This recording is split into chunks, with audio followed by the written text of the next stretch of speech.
벌써 교회가 창립된 지 4년이란 시간이 흘렀습니다. 처음에 예배를 드릴 때를 생각해 보면 제일 처음 예배는 저희가 서울에 있을 때 그 서울에 있던 그 집에서 전주에서부터 올라오셔서 권사님과 집사님께서 함께 예배를 드리시고, 그 이후로는 저희가 이제 매 주말마다 기타와 막 이런 짐들을 가지고 내려와서 카페에서 예배를 드렸습니다. 그리고 이렇게 올해부터 이 좋은 성전에서 예배를 드리고 있습니다.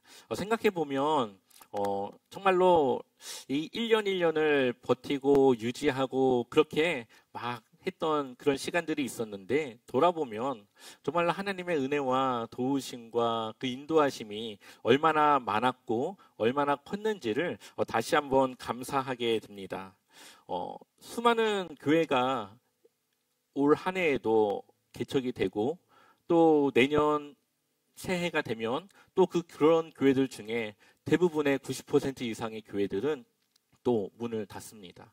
개척이 힘든 시기고 그것이 쉽지 않은 시기에도 불구하고 정말 우리 성도님들의 그러한 헌신과 그러한 섬김으로 이 제자와 삼교회가 정말 하나님의 사역을 지금까지 이뤄가고 있음에 다시 한번 감사를 드립니다. 정말 우리 교회는 제자와 삼교회입니다. 제자가 되어서 그 제자의 삶을 세상에서 살아감으로 정말 하나님의 귀한 사랑과 복음을 전하는 그 삶을 우리가 살아내야 된다라고 하는 의미를 담고 있는 것이죠. 그래서 우리가 그러한 제자를 세우는 것을 목적으로 하고 그러한 비전을 두고 지금까지 사역을 해왔습니다. 개척을 하기 전에는 많은 고민과 또 하고자 하는 생각과 계획을 가지고 있었는데, 막상 현실과 부딪히게 되니 그것들을 하나하나 포기하기도 하고 현실적인 그러한 생각에 주저하기도 하고 여러 가지 그러한 생각들을 가지고 있었습니다. 그런데 다시 한번 오늘 이 시간을 통하여서 주님이 주셨던 그 마음들을 회복하고 다시 이 교회를 위한 열정과 그러한 사역들을 재정비하는 시간으로 오늘 저는 개인적으로 그런 의미를 두고자 합니다. 우리가 지금까지 이 포로 귀환 이후에 그러한 사역들을, 그 일들을 함께 나눴습니다. 아마 조금 지겨울 수도 있겠지만 다시 한번 그때 당시의 상황을 설명해 보자면, 이스라엘 백성들은 BC 538년에 1차 귀환을 하게 됩니다. 그 중심에는 스룹바벨과 여호수아가 있었습니다. 대제사장 여호수아가 있었습니다. 그리고 그들을 통하여서 하나님은 성전을 짓기를 바라시죠. 성경은 고레스 왕의 그 정책이 하나님의 마음에 감동이 있었기 때문이라고 말하고 있고, 또한 백성들이 안정적인 환경 속에서도 성전을 짓기 위해 떠난 것이 하나님이 그 마음을 주셨기 때문이라고 말하고 있습니다. 그러면서 여전히 이스라엘의 하나님으로서 하나님은 그 계획을 이루어가고 있다라는 것을 에스라는 이야기를 하고 있는 것이죠. 이들이 처음에 도착해가지고 본 것은 황폐함과 또 많은 대적들과의 그 대치와 또 여전히 속국으로 힘든 그러한 제재를 받는 그러한 상황을 마주했습니다. 그럼에도 불구하고 그들의 첫 번째는 성전을 재건하는 일이었죠. 그들은 성전을 재건하기 위해서 열심히 그 성전 재건에 노력을 하였습니다. 그런데 그들이 중도에 사마리아인들의 그러한 고발로 인하여서 왕의 명령으로 성전 건축이 중단되게 되어지죠. 그리고 16년이 흐른 뒤 학개 선지자가 옵니다. 학개 선지자가 그들이 성전을 짓지 않고 그 짓다만 그 성전 그대로를 두는 것을 보고 오늘 이 학개서의 말씀을 그들에게 전하고 있는 것입니다. 그들을 질책하는 것이죠. 그들이 성전을 짓고자 하는 마음은 있지만 그것을 미루는 자신들의 삶에 성전보다 자신들의 생계나 자신들의 그런 삶이 우선순위가 되어진 그들의 변화된 마음을 이 학개 선지자는 질책하고 그것에 대한 이야기를 하고 있습니다. 어찌 보면 교회를 세운다고 하는 것은 하나님을 향한 마음을 세워 나가는 것입니다. 왜냐하면 우리의 마음이 하나님께로 향해 있어야만 우리의 삶이 하나님을 위한 삶으로 나아가기 때문이죠. 학개서는 바로 그것을 우리에게 전합니다. 성전 재건이 중단된 것은 그들의 마음이 하나님을 향하지 못하고 자신들을 향하여 있었기 때문이라고 말하고 있습니다. 학개서 1장 2절 말씀을 우리 읽어보겠습니다. 만군의 여호와가 이같이 말하여 이르노라. 이 백성이 말하기를 여호와의 전을 건축할 시기가 이르지 아니하였다 하느니라. 아멘. 이들이 16년 동안 성전을 방치한 이유가 바로 아직 성전을 지을 때가 안 됐어. 이것이 이들의 핑계였습니다. 그러니까 이들에게 지금 있어서 이 성전이라고 하는 것은 애물단지. 짓긴 지어야 되는데 짓기는 싫고 해야 되는데 아직 때가 아니야. 이러한 스스로의 그런 핑계와 그런 생각으로 오늘 내일 미루고 있는 것이죠. 물론 그때 당시 왕의 행정으로 성전 재건이 중단된 것은 맞습니다. 그런데 왕이 바뀌었고 그들은 다시 성전을 허가해달라고, 성전 재건을 허가해달라고 했다면 충분히 그것을 할 수 있었을 겁니다. 그런데 그들에게는 그러할 마음이 없었죠. 성전을 짓는 것보다 자신들의 삶을 안정적으로 꾸려나가는 것이 그들의 삶의 첫 번째 목적이 되었습니다. 그래서 또 하나님이 학개를 통해 말씀하십니다. 1장 4절과 5절 우리 함께 읽어보겠습니다. 이 성전이 황폐하였거늘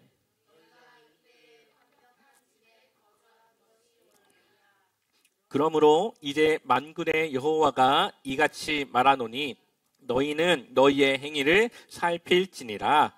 아멘. 하나님이 이들에게 지금 성전은 지금 짓다 말아가지고 볼품없이 있는데 너희는 그럴듯한 집에서 살아가면서 그렇게 거주하고 있는 것이 너희의 삶에 옳은 일이냐라고 묻고 있습니다. 그러면서 그들이 그동안 16년 동안 성전을 방치하며 살아왔던 그 시간들을 살펴보라고 말하는 것이죠. 근데 그들의 삶을 돌아봤을 때에 그들은 자신들의 생각과 자신들의 기대만큼의 삶을 살아가지 못했습니다. 그래서 1장 9절을 보면 너희가 많이 거두기를 바랐으나 얼마 거두지 못했고 너희가 집으로 거두어 들였으나 내가 그것을 흩어버렸다. 그 까닭이 무엇이냐? 나 만군의 주의 말이다. 나의 집은 이렇게 무너져 있는데 너희는 저마다 제 집 일에만 바쁘기 때문이다. 아멘. 하나님의 성전은 재건하는 것을 중단하고 자신들의 삶을 위한 그러한 마음으로 바뀌어진 이들의 삶에 대한 하나님의 입장과 태도는 그들에게 은혜를 베풀지 않고 그들의 삶에 도움을 주지 않는 것이었습니다.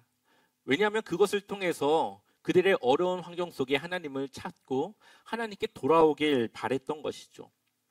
지금 이들의 변해버린 마음은 마치 솔로몬을 보는 것과 같습니다. 솔로몬은 위대한 왕이고 이때 당시 귀한 백성들에게 모델이 될 만한 신앙적인 아주 중요한 인물이기도 하지만 솔로몬은 하나님의 성전보다 자신의 궁전을 더 크고 웅장하게 지었습니다. 솔로몬이 지은 성전을 제1성전이라고 말합니다. 그리고 기환 이후에 지어진 성전을 제2성전이라고 말하죠.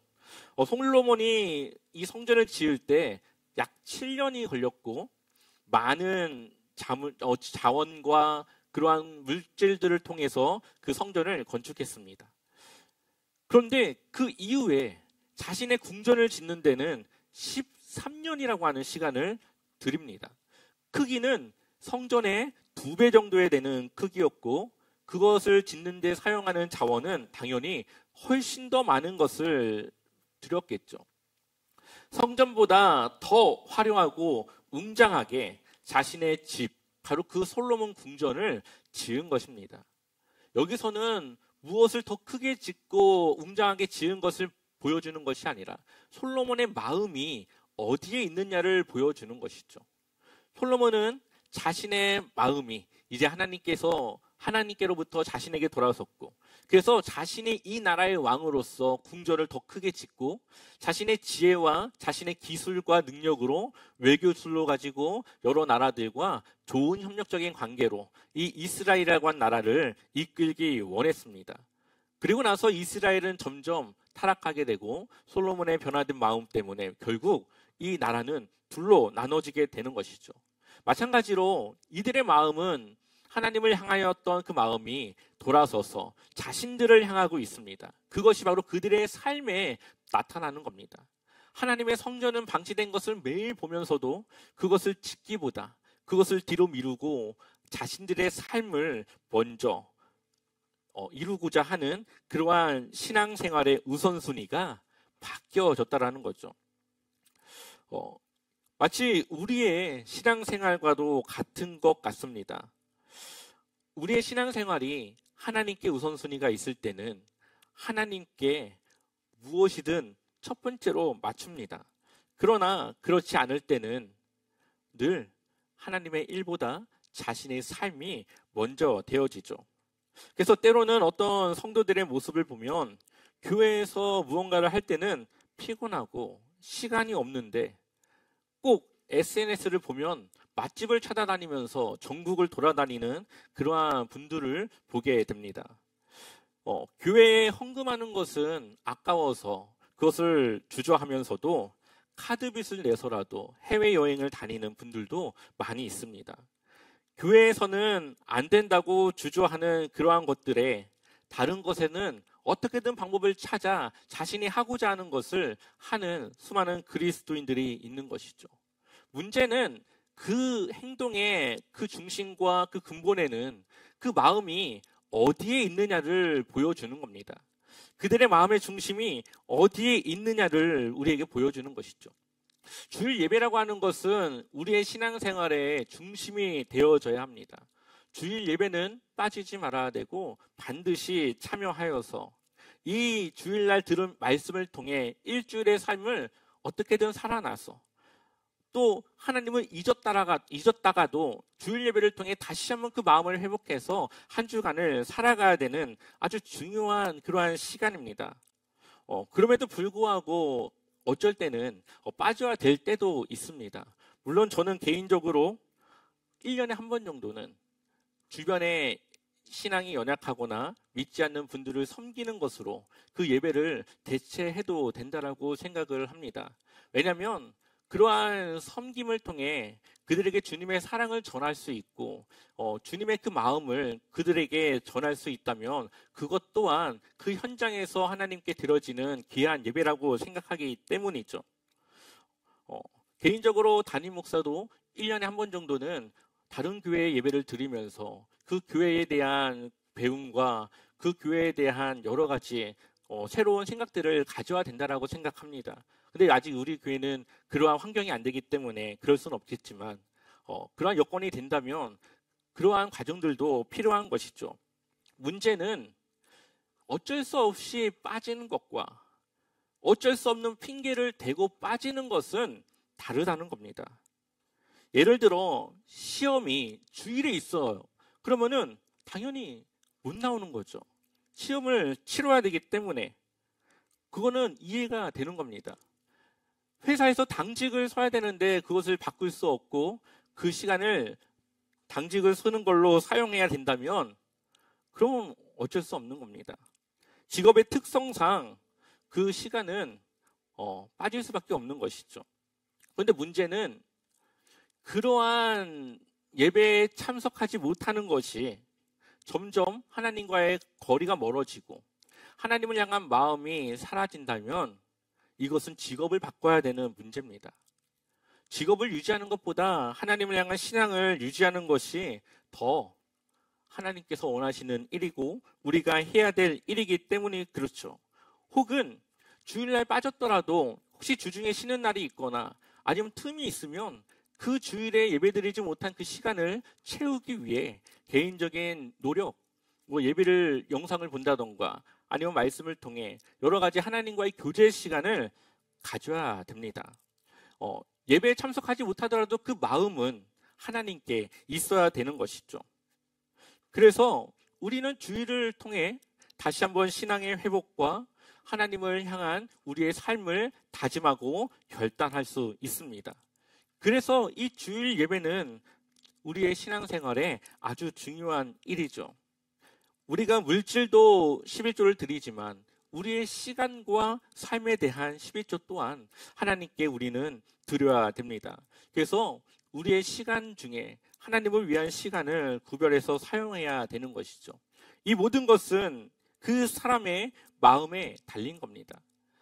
그 사람의 마음이 하나님께 있다면 어떻게든 그 방법을 찾고 그 일을 하고자 하는 노력으로 그것을 대하겠죠.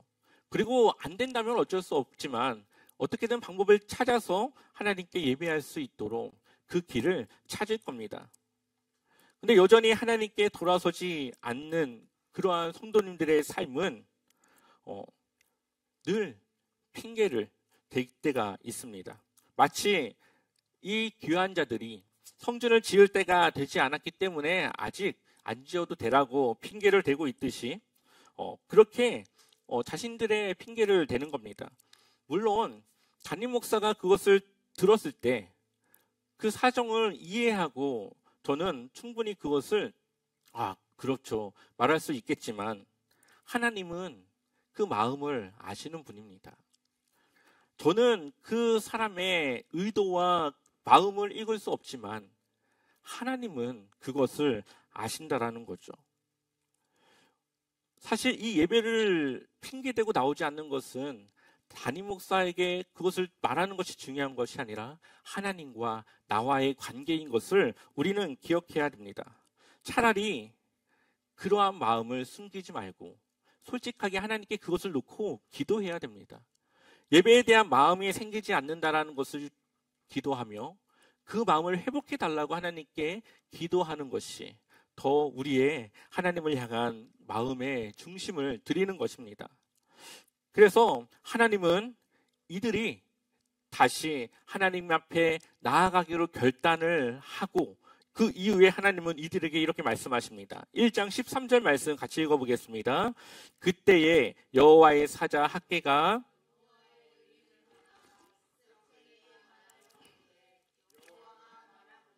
내가 너희와 함께 하노라 하니라. 아멘.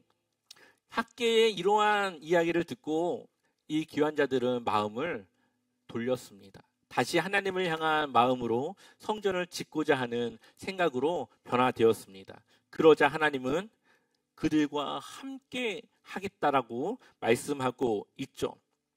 그리고 14절을 보면 주님께서 스알디엘의 아들 스룹바벨 유다 총독의 마음과 여호사닥의 아들 여호수아 대제사장의 마음과 남아있는 모든 백성의 마음을 어떻게 했다고요? 감동시키셨다. 그래서 백성이 와서 그들의 하나님 만군의 주님의 성전을 짓는 일을 하였다. 예배에 대한 마음은 우리의 의지로 되는 것이 아닙니다. 하나님께서 그러한 마음을 허락해 주실 때 우리는 예배를 사모하고 하나님을 향한 그 신앙을 이어나갈 수 있는 것이죠. 그렇기 때문에 우리가 매일의 삶의 큐티를 통해 말씀을 보고 기도하며 우리의 마음을 항상 주님께로 맞추는 이 시간이 중요한 것입니다. 늘 잊어버리고 무너지고 하나님과 멀어졌던 그 마음을 그러한 매일의 시간으로 다시 회복하고 채워가고 유지해 나가는 것이죠. 하나님은 이들에게 성전을 짓는 것을 원하는 것이 아닙니다. 그들이 성전을 짓는 그 마음의 중심에 하나님을 위한, 하나님을 향한 그러한 마음과 그러한 생각을 갖기를 원하는 것이죠. 그들의 마음이 하나님부터 떠났지만 다시 그 마음이 하나님께로 돌아오기를 바라시는 겁니다. 그리고 그들이 하나님의 마음을 하나님께로 마음이 떠났기 때문에 하나님은 이 성전을 중단시키신 것이죠.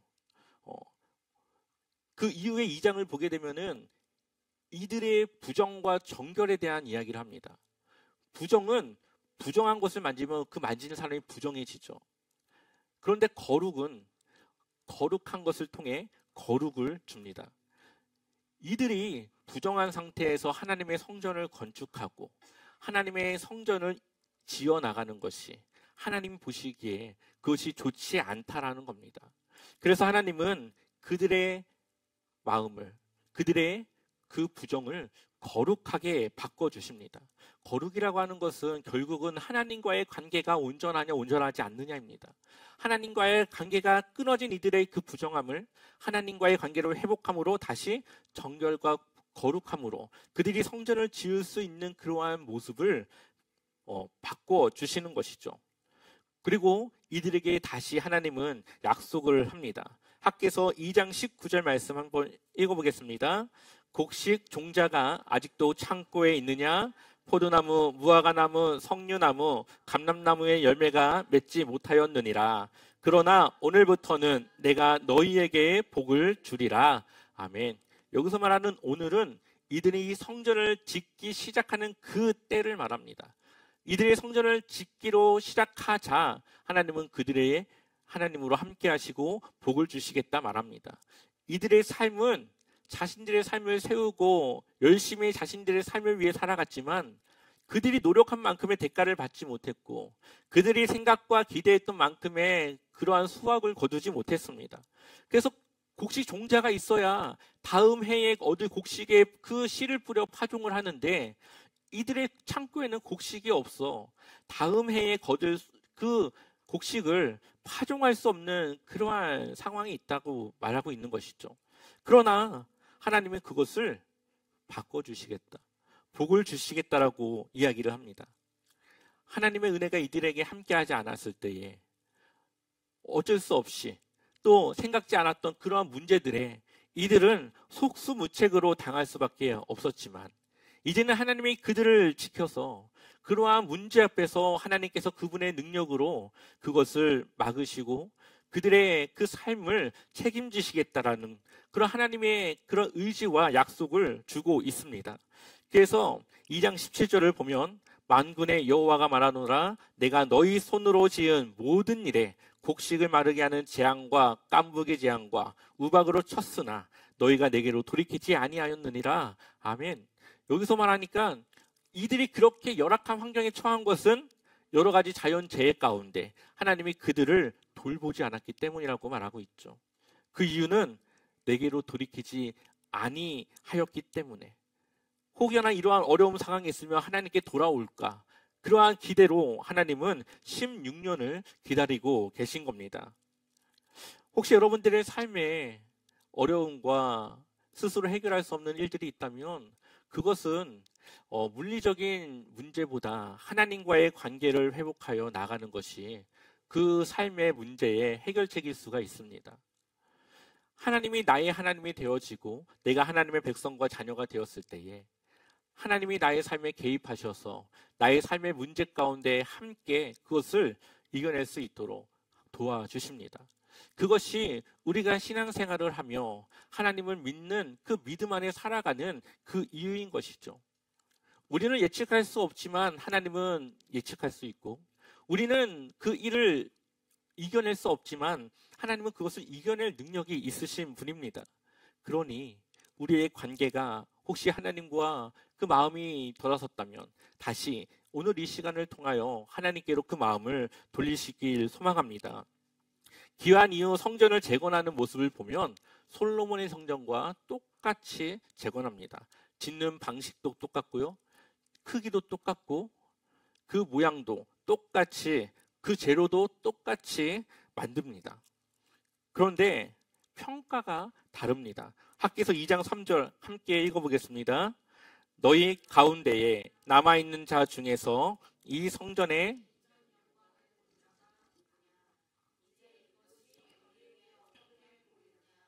이것이 너희 눈에 보잘것없지 아니하냐. 아멘. 똑같은 성전이지만 지금 재건되고 있는 이 성전은 보잘것없다고 말씀하십니다. 그 이유는 거기에는 하나님의 영광이 없기 때문이죠.